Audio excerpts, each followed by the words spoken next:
காலை நேர பிரதான செய்திகள். செய்திகளின் ஊடாக நர்மதா சிறில் முதலில் தலைப்பு செய்திகள். பேருந்து 20 அடி பள்ளத்தில் கவிழ்ந்து கோர விபத்து, 42 பேர் காயம். பேருந்து கட்டண அதிகரிப்பு தொடர்பில் வெளியான அறிவிப்பு. அமெரிக்கா காவலில் இருந்து விடுவிக்கப்பட்ட 22 ஈரான் மாலுமிகள். இனி விரிவான செய்திகள். தியத்லாவே பகுதியில் பேருந்தொன்று பள்ளத்தில் கவிழ்ந்து கோர விபத்துக்குள்ளானதாக காவல்துறையினர் தெரிவித்துள்ளனர். இன்று அதிகாலை தியத்லாவா தொடர்ந்து கடவை அருகே இந்த விபத்து சம்பவித்துள்ளது. விபத்தில் காயமடைந்தவர்கள் தியத்லாவை வைத்தியசாலையில் அனுமதிக்கப்பட்டதாக காவல்துறையினர் தெரிவித்துள்ளனர். கொழும்பில் இருந்து பதுளை நோக்கி பயணித்த இலங்கை போக்குவரத்து சபைக்கு சொந்தமான பேருந்து ஒன்று சுமார் 20 அடி பள்ளத்தில் கவிழ்ந்து விபத்துக்குள்ளானதில் 42 பேர் காயமடைந்துள்ளனர். சம்பவ இடத்திற்கு விரைந்த அதிகாரிகளும் உள்ளூர்வாசிகளும் விபத்தில் சிக்கிய பயணிகளை பாரிய சிரமங்களுக்கு மத்தியில் மீட்டுள்ளனர்.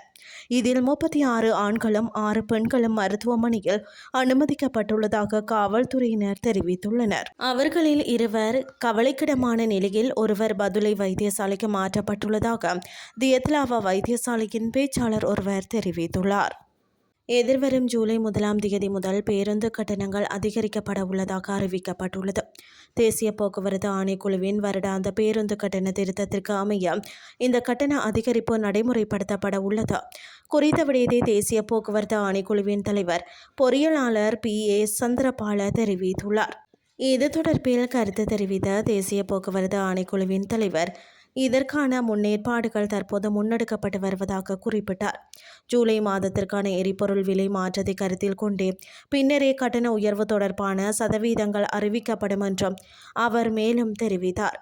இதேவேளை எரிபொருள் விலை மாற்றம் குறித்து இன்னும் எந்த முடிவும் எடுக்கப்படவில்லை என மின்சார மற்றும் எரிசக்தி அமைச்சர் அருண கருணாதிலக நேற்று நாடாளுமன்றத்தில் தெரிவித்தார். மேலும் உலகளாவிய விலைகள் குறையும் போது மக்களுக்கு எரிபொருள் விலையில் சலுகை வழங்கப்படும் என்றும் அனுர கருணாதிலக உறுதியளித்துள்ளார்.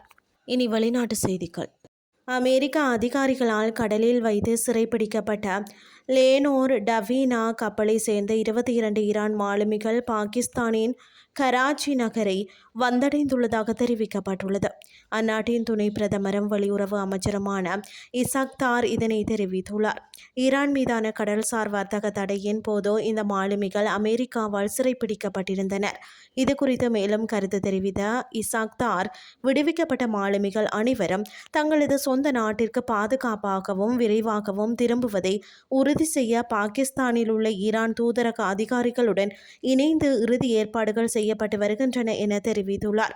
மேலும் கடந்த 2 மாதங்களில் பாகிஸ்தானின் இடைஸ்திர முயற்சி மத்தியஸ்தம் மூலம் தாயகம் திரும்பும் ஈரானிய மாலுமிகளின் 4வது குழு இது என்பதும் குறிப்பிடத்தக்கது. இத்துடன் செய்திகள் யாவும் நிறைவடைகின்றது. அடுத்த இரவு 8:30 எதிர்பாருங்கள். நன்றி.